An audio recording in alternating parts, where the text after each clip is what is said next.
वैसे अब आज एक बड़ा अहम आर्टिकल हामिद मीर ने लिखा है पाकिस्तान के कि एटम बम कैसे बचाएं। ये जो चीज़ है कि एटम बम कैसे बचाएं और जाके वो ममालिक जिनको हम समझते थे यार ये तो छोटे छोटे मुल्क हैं और आज वो हमें पैसे दे रहे हैं। तो इसका फिर ज़ाहिर है कि आपको आखिर में जाके जब आप घास खाना शुरू हो जाएंगे कि जी चूंकि कुछ बचेगा नहीं, चूंकि दुनिया जो है देखें जी ये टैक्स पेयर का मनी है, तो ये ज़्यादा दूर नहीं जाएगा। अब ये जो कुछ हुआ है, ये जिसको आप सक्सेसफुल कहते हैं, इसके पीछे बहुत बड़े राज हैं जो बाद में निकल के बाहर आएंगे। और ये जो पैसे मिले हैं, ये अगर पैसे फिर उसी तरह मिसयूज होंगे तो अल्टीमेटली दुनिया आपको कहेगी कि भाई इधर टेबल पे रखो बम। जिनेवा कॉन्फ्रेंस में हासिल होने वाले फंड्स पर हुक्मरान इत्तेहाद बहुत खुश है। अब तो आपको कोई कुछ देने के लिए तैयार ही नहीं है। क्या बताऊं इसके बारे में। आपने बड़ी अच्छी बात की कि अब कोई आता नहीं है, लोन ही मिलना हमारे लिए बड़ी गनीमत है। अच्छा, गल्फ के अंदर वैसे भी पाकिस्तान को एक जिसे कहते हैं, जैसे दुनिया कहती है अमेरिका सुपर पावर है, तो हम मुसलमानों के किस्म के सुपर पावर हम ही बनते हैं। इसी वजह से आते के साथ ही आर्मी चीफ का जो पहला विजिट था वो सऊदी अरब का, और अब यूएई का है कि आर्मी चीफ जाके और कशकोल लेकर बैठे। वैसे अब आज एक बड़ा अहम आर्टिकल हामिद मीर ने लिखा है पाकिस्तान के कि एटम बम कैसे बचाएं, घास खाएंगे एटम बम बनाएंगे, ये जुल्फ़िकार अली भुट्टो साहब ने कहा था। और आज ही मैं देख रहा था कि पाकिस्तान के वज़ीर आज़म और उनकी कैबिनेट के 8 लोग जो हैं वो यूएई पहुंचे हुए हैं फॉर $1 बिलियन। ये जो चीज़ है कि एटम बम कैसे बचाएं और जाके वो ममालिक जिनको हम समझते थे यार ये तो छोटे छोटे मुल्क हैं और आज वो हमें पैसे दे रहे हैं। ये जो मंजर कशी है, how do you see this sir? Thank you जनाब। ये जो कुछ हामिद मीर ने कहा है ना जी, एटम बम कैसे बचाएं, कि एक ऐसे मुल्क में जिसके अंदर इस तरह की एक अनसर्टनिटी निकल के आ जाए, तो उसमें कोई भी इस तरह का जो हथियार है उस पे ज़ाहिर दुनिया की नज़र होती है, चूँकि दुनिया थ्रेटन फील करती है। और एक ऐसी स्पेसिफिक सिचुएशन में जब आपका फॉरेन अफेयर्स ऐसा हो कि आपने हर नेबर के साथ जो है वो सींग अड़ा के रखे हों, तो इस हवाले से ये एक बहुत बड़ा सवाल है जो हामिद मीर ने उठा दिया कबल अज वक्त, अगर आप इसको समझें। लेकिन इस सवाल को अगर उठना है, अगर ये जो सिचुएशन जिस तरफ जो जा रही है इसको कंट्रोल नहीं किया जाता, तो इसका फिर जाहिर है कि आपको आखिर में जाके जब आप घास खाना शुरू हो जाएंगे कि जी चूँकि कुछ बचेगा नहीं, चूँकि दुनिया जो है देखें जी ये टैक्स पेयर का मनी है। ये जो पैसे उठा उठा के दे रहे हैं, 100 मिलियन दे दिया या 1 बिलियन दे दिया, तो ये ज़्यादा दूर नहीं जाएगा।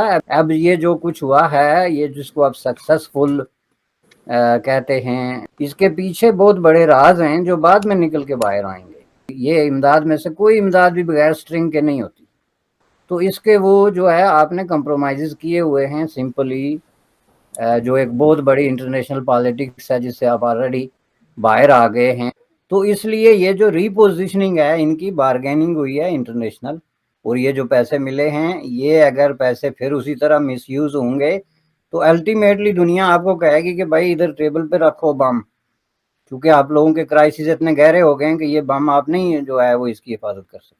जिनेवा कॉन्फ्रेंस में हासिल होने वाले फंड्स पर हुक्मरान इत्तेहाद बहुत खुश है, लेकिन पता ये चला है कि $10 बिलियन के वादों में ज़्यादातर लोन्स हैं, यानी कभी ना कभी हमें कर्जे वापस भी करना होंगे। वाकई हालात इस नहज तक पहुंच चुके हैं कि कर्जे हासिल होने पर हम शादियाने बजा रहे हैं। तो आपको क्या लगता है, पाकिस्तान की मईशत संभलने का कोई चांस है? अब तो आपको कोई कुछ देने के लिए तैयार ही नहीं है।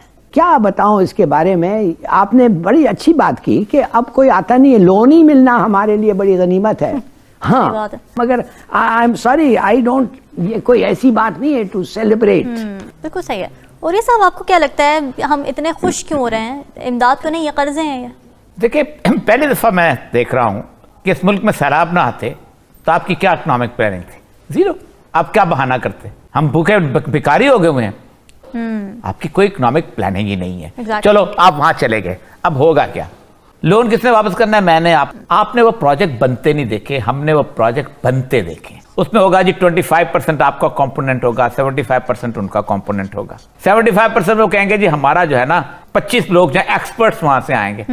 कोई ऐसा प्रोजेक्ट नहीं कि जिसके अंदर आपके अंदर वो सोशल एक्सपर्ट नहीं डालते।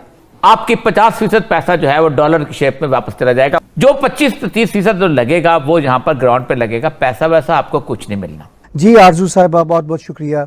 आप कैसे देख रही हैं इस्लामाबाद में ये जो सेलिब्रेशंस का भी एक माहौल है जी कि हमें कर्जे अमदादें मिल गई हैं? सर ये यही मांगे तांगे के पैसों से कुछ टाइम के लिए अपने आप को बचा लेंगे, साथ साथ इन्होंने जो बैंक में लोगों के डॉलर्स रखे हैं उसको भी अपने जमा करना या अपने में शामिल करना शुरू कर दिया है। ये आज की बात नहीं है सर, आप तो जानते हैं कि ये सालों से यही कुछ करते आ रहे हैं। इसी वजह से आते के साथ ही आर्मी चीफ का जो पहला विजिट था वो सऊदी अरब का और अब यूएई का है कि आर्मी चीफ जाके और कशकोल लेकर बैठे हैं, बजाय इसके कि जो उनकी ड्यूटी है कि वो टीटीपी को हैंडल करें। लेकिन बात फिर वही आ जाती है कि ऐसे कब तक चलेगा और कब तक लोग देते रहेंगे और कब तक ये मांगते रहेंगे, क्योंकि लोग अब इन पे ट्रस्ट नहीं कर रहे, चाहे वो आर्मी चीफ चाहे, चाहे फाइनेंस मिनिस्टर हो, चाहे प्राइम मिनिस्टर हो। इन लोगों को काफ़ी दिक्कत हो रही है, काफ़ी मसला इनको आ रहा है कि इनको पैसे कम मिल रहे हैं, मुश्किलों से मिल रहे हैं, कई बार कहने से मिल रहे हैं। अभी तो रिसेंटली हमने देखा कि प्राइम मिनिस्टर शहबाज शरीफ साहब ने कहा कि जी IMF के हेड ने उनको फ़ोन किया शहबाज शरीफ साहब को, जबकि जब वो जेनेवा गए तो वहाँ पे मीडिया के सामने उन लोगों ने कहा कि हमने तो कोई कॉल किया ही नहीं है, ये कॉल तो पाकिस्तान के प्राइम मिनिस्टर की तरफ से आई थी। तो ये एम्बैरेसमेंट और इसी तरह की दूसरी कई एम्बैरेसमेंट्स का सामना है, मगर इसके बावजूद बड़ी मुबारकबादियाँ चल रही हैं, बड़ा सब एक दूसरे को मुबारकबाद दे रहे हैं कि जी एक बार फिर जो है कई कंट्रीज ने वादा किया है पैसे देने का। और अगर आपको याद हो, इमरान खान के दौर में शौकत तरीन साहब ने रात के 3 बजे ट्वीट किया था, अल्हम्दुलिल्लाह जी हमें पैसे मिल गए हैं।